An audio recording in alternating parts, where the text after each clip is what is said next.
here, now, and she finds herself wishing they could have remained forever under the attic's cobwebbed window, their contents spilled, letters stuffed by children's hands back into envelopes, embroidered by the teeth of mice, like leaves in a mulch pile, forgotten, skeletal, slowly reverting to dirt.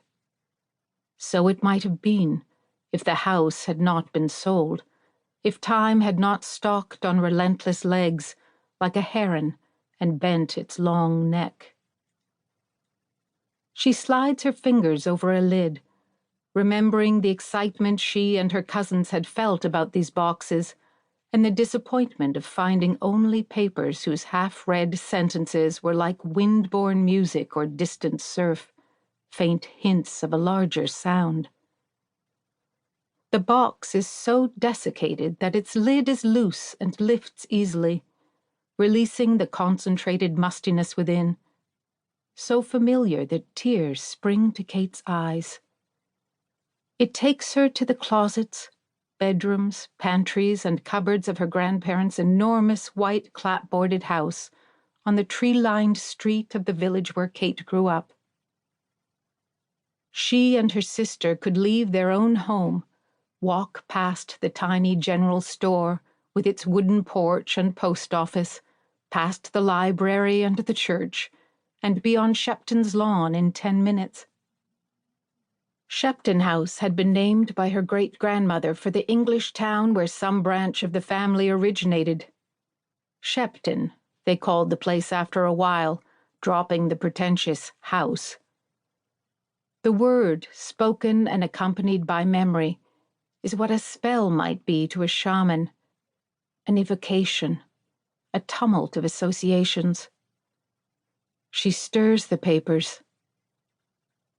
Like the snow-flattened leaves of early spring, they are brown and soft, overlapping, their corners fanned.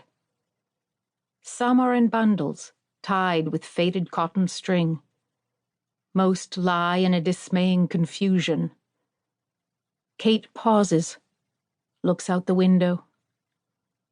River light quivers in trees at the bottom of her lawn. She is still squatting, irresolute.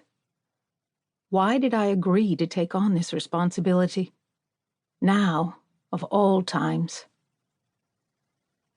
She slips into a sitting position, crosses her legs. The house is so quiet. No one will be coming to visit until Thanksgiving. Her daughter, Christy, is in Halifax, her son, Liam, in Ireland. She listens to the sound of an empty house, thinking, am I still a wife? She sees her future not the way it is now, but the way it was supposed to be.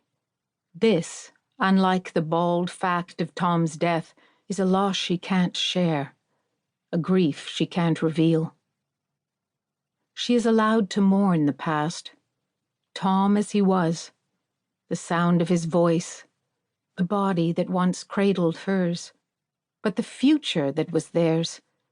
Its loss has become like a new death, the death of someone no one else knows. A hidden corpse. It ebbs away, her memory of how it felt to slide her hand into the back pocket of Tom's shorts, to relate a rambling dream and not care whether he listened, to casually wipe mustard from his chin. This loss of intimacy is the hardest, for with it goes her sense of self. She cannot bear to be with long-married couples.